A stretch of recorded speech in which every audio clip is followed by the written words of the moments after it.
Hi friends, welcome back to my channel. ನಾನು ನಿಮ್ಮ ಶರಧಿ.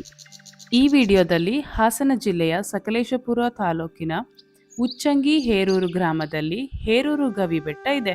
ಇದು ಪುರಾತನವಾಗಿ ಪ್ರಸಿದ್ಧವಾಗಿದೆ. ಈ ಬೆಟ್ಟದಲ್ಲಿ ಹಿಂದೆ ಋಷಿ ಮುನಿಗಳು ಶಿವನ ಕುರಿತಾಗಿ ಜಪವನ್ನು ಮಾಡುತ್ತಿದ್ದರು ಎಂಬ ಪ್ರತೀತಿ ಇದೆ. ಅದಕ್ಕೆ ಸಾಕ್ಷಿಯಾಗಿ ವರ್ಷಕ್ಕೊಮ್ಮೆ ಪೂಜಾ ಕೈಂಕರ್ಯಗಳು ನಡೆಯುತ್ತವೆ. ವಿಶೇಷ ಏನಂತ ಅಂದ್ರೆ, ಬೇರೆ ದಿನಗಳಲ್ಲಿ ಪ್ರಕೃತಿಯ ಸೊಬಗನ್ನು ನೋಡಲು ಪ್ರವಾಸಿಗರು ಭೇಟಿ ಕೊಡ್ತಾ ಇರ್ತಾರೆ. ಈ ಬೆಟ್ಟವನ್ನು ನಾನೊಮ್ಮೆ ವೀಕ್ಷಿಸುವ ಸಲುವಾಗಿ ನನ್ನ ಅಪ್ಪ ಮತ್ತು ನನ್ನ ತಮ್ಮನ ಜೊತೆ ಹೊರಟೆ. ಹುಲಗುತ್ತೂರಿನ ದಾರಿಯಲ್ಲಿ ಸಾಗಿ ನಾಗನಹಳ್ಳಿಯನ್ನು ತಲುಪಿ ಡಾಂಬರ್ ರಸ್ತೆಯಿಂದ ಮಣ್ಣು ರೋಡಿನ ಕಡೆಗೆ ಕವಲೊಡೆದ ದಾರಿಯ ಪಯಣ ಇದಾಗಿತ್ತು. ಮುಂದೆ ಸಾಗ್ತಾ ಸಾಗ್ತಾ ಹಸಿರು ಕೋಟೆಯಂತೆ ಆವರಿಸಿಕೊಂಡಿರುವ ಪ್ರಕೃತಿಯ ಮಡಿಲಲ್ಲಿ ಸೇರಿ ಪುರಾತನ ಕಾಲದ ಗವಿಯನ್ನು ನೋಡಲು ಕಾತುರದಿಂದ ಹೆಜ್ಜೆ ಹಾಕಿದೆ. ಈ ಬೆಟ್ಟವು ಸಮುದ್ರ ಮಟ್ಟದಿಂದ 6,000 ಅಡಿ ಎತ್ತರದಲ್ಲಿರುವ ಗವಿ ಬೆಟ್ಟ ಅನೇಕ ವೈಶಿಷ್ಟ್ಯತೆಯಿಂದ ಕೂಡಿದೆ. ಉರಿ ಬಿಸಿಲಿನಲ್ಲೂ ನಾನು ಸಾಗುತ್ತಾ ಸಾಗುತ್ತಾ ತಂಪಾದ ಗಾಳಿಯೊಂದಿಗೆ ಬಿಸಿಲನ್ನೇ ಮರೆತೆ. ಈ ಗವಿಯನ್ನು ಪ್ರವೇಶಿಸುತ್ತಾ ಒಂದು ರೀತಿ ಮನಸ್ಸಿನಲ್ಲಿ ಭಯವು ಶುರುವಾಗಿತ್ತು. ಕಾರಣ, ಕಲ್ಲಿನ ದಾರಿಯೊಳಗೆ ಸಾಗಿದಂತೆಲ್ಲ ಕಿರಿದಾದ ದಾರಿ, ಕತ್ತಲು ಮತ್ತು ಬಾವಲಿಗಳ ಹಾರಾಟ ಒಮ್ಮೆಗೆ ಮನಸ್ಸಿನಲ್ಲಿ ಭಯವನ್ನು ಹುಟ್ಟಿಸಿತು. ಗುಹೆಯೊಳಗೆ ಪ್ರವೇಶಿಸಿ ಮೊಬೈಲ್ ಬೆಳಕಿನ ಸಹಾಯದಿಂದ ಮುಂದೆ ಸಾಗಿದೆ. ವೀಕ್ಷಕರೇ, ನನ್ನದೊಂದು ಮನವಿ. ಪ್ರಕೃತಿ ಎಷ್ಟು ಸುಂದರವಾಗಿದೆಯೋ ಅಷ್ಟೇ ಸುಂದರವಾಗಿರಿಸಲು ಪ್ರವಾಸಿಗರು ಸಹಕರಿಸಬೇಕು. ನಾನು ಯಾಕೆ ಈ ಮಾತನ್ನ ಹೇಳ್ತಾ ಇದ್ದೀನಿ ಅಂತ ಅಂದ್ರೆ, ನನ್ನ ಕಣ್ಣಿಗೆ ಕಂಡದ್ದು ಗವಿಯೊಳಗೆ ಪ್ರವೇಶಿಸುವ ಮುನ್ನ ಕಲ್ಲು ಬಂಡೆಗಳ ಮೇಲೆ ಮನಸ್ಸಿಗೆ ಬಂದಂತೆ ಬರಹಗಳು ಮತ್ತು ಚಿಹ್ನೆಗಳು ಬಂಡೆಗಳ ನಿಜರೂಪವನ್ನು ಹಾಳು ಮಾಡಿದಂತೆ ಅನಿಸಿತ್ತು. ಬೆಟ್ಟದ ಹೆಬ್ಬಾಗಿಲಿನ ವ್ಯೂ ಪಾಯಿಂಟ್ ಕೆಳಗೆ ಗವಿ ಇದೆ. ಅದರೊಳಗೆ ನಾನು ತೆವಳಿಕೊಂಡು ಗವಿಯನ್ನು ಪ್ರವೇಶಿಸಬೇಕು ಮತ್ತು ಹೊರಬರಬೇಕು. ಗವಿಯೊಳಗೆ 10 ಅಡಿ ಅಗಲ ಮತ್ತು 20 ಅಡಿ ಎತ್ತರದ 2 ಕೋಣೆಗಳಿವೆ. ಗುಹೆಯ ಅಂಚಿನಲ್ಲಿ ಶಿವನ ಮೂರ್ತಿಯನ್ನು ಸ್ಥಳೀಯರು ಪ್ರತಿಷ್ಠಾಪಿಸಿದ್ದಾರೆ. ನಾನು ಕತ್ತಲ ದಾರಿಯಲ್ಲಿ ಹೆಜ್ಜೆ ಹಾಕುತ್ತಿರುವಾಗ ಬಂಡೆಗಳ ಮೇಲ್ಚಾವಣಿಯ ನಡುವೆ ಇಣುಕುತ್ತಿರುವ ಸೂರ್ಯನ ಕಿರಣಗಳು ಬಿಟ್ರೆ ಮತ್ತೆಲ್ಲ ಬರೀ ಕತ್ತಲು. ವೀಕ್ಷಕರೇ, ನಾನಿಲ್ಲಿ ಭಯದಿಂದಲೇ ಸಾಗಿದ್ದೆ.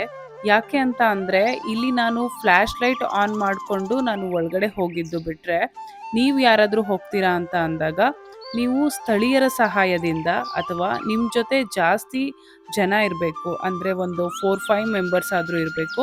ಅವಾಗ ನೀವು ಹೋದಾಗ ನಿಮಗೆ ಸ್ವಲ್ಪ ಭಯ ಆಗಲ್ಲ.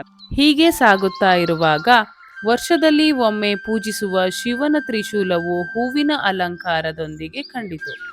ನಾನು ಕಾತುರತೆಯಿಂದ ಅಲ್ಲಿಂದ ಗಂಟೆಯನ್ನು ಬಾರಿಸಿ ತ್ರಿಶೂಲದ ಮುಂದೆ ನಿಂತೆ. ತ್ರಿಶೂಲದ ಹಿಂಭಾಗದಲ್ಲಿ ಇನ್ನೂ ಕಿರಿದಾದ ದಾರಿ ಕಾಣಿಸಿತು. ಅದರೊಳಗೆ ಶಿವಲಿಂಗದ ಪೂಜೆಯೂ ನಡೆಸುತ್ತಾರೆ ಎಂಬ ವಾಡಿಕೆ ಇದೆ. ಆದರೆ ನಾನು ಅಲ್ಲಿಗೆ ಹೋಗುವ ಸಾಹಸಕ್ಕೆ ಮುಂದಾಗಲಿಲ್ಲ. ವೀಕ್ಷಕರೇ, ತ್ರಿಶೂಲದ ಹಿಂಭಾಗದಲ್ಲಿರುವ ಶಿವಲಿಂಗಕ್ಕೆ ಮನಸ್ಸಿನಲ್ಲೇ ನಮಸ್ಕರಿಸಿದೆ.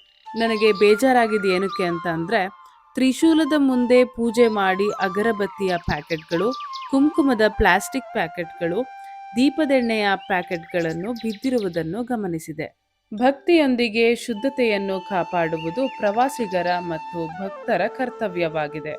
ವೀಕ್ಷಕರೇ, ನಾನು ಅಲ್ಲಿಂದ ಹೊರನಡೆದೆ.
ನನ್ನದೊಂದು ಸಲಹೆ, ವ್ಯೂ ಪಾಯಿಂಟ್ ಭಾಗಗಳಲ್ಲಿ ಕಾಡಾನೆಗಳು, ಕಾಡುಕೋಣ, ವಿಷಸರ್ಪಗಳಿವೆ.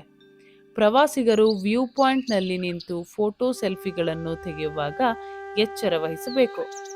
ಜುಲೈನಿಂದ ಸೆಪ್ಟೆಂಬರ್ವರೆಗೆ ಹೆಚ್ಚಾಗಿ ಮಳೆ ಇರುವುದರಿಂದ ಜಿಗಣೆ ಕಾಟಗಳಿರುತ್ತದೆ.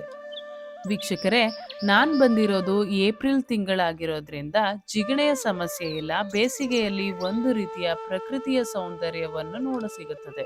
ಮಳೆಗಾಲ ಶುರುವಾದಂತೆ ತಣ್ಣನೆಯ ಗಾಳಿಯೊಂದಿಗೆ ಸುರಿಯುವ ಮಳೆ, ಹತ್ತಿಯಂತೆ ಬೆಳ್ಳನೆಯ ಮೋಡಗಳು ಭುವಿಯನ್ನು ಮುಟ್ಟುವಂತೆ ಭಾಸವಾಗುತ್ತಿರುತ್ತವೆ. ಮಳೆಯ ನೀರಿನಲ್ಲಿ ಪ್ರಕೃತಿಯು ಮೈತೊಳೆದು ಹಚ್ಚ ಹಸಿರು ಬೇರೆಯದೇ ಸಂತಸದ ಲೋಕವನ್ನು ಸೃಷ್ಟಿಸುತ್ತದೆ. ವೀಕ್ಷಕರೇ, ನಿಮಗೊಂದು ವಿಷಯ ತಿಳಿದಿದೆಯೇ? ಅದೇನಂತ ಅಂದರೆ, ಕಾಂತಾರ 2 ಸಿನಿಮಾದ ಶೂಟಿಂಗ್ ಆಗಿದ್ದು ಇದೇ ಗವಿಬೆಟ್ಟದ ಪ್ರಕೃತಿಯ ಮಡಿಲಿನಲ್ಲಿ. ಇದು ಮಲೆನಾಡಿನ ಹೆಮ್ಮೆ.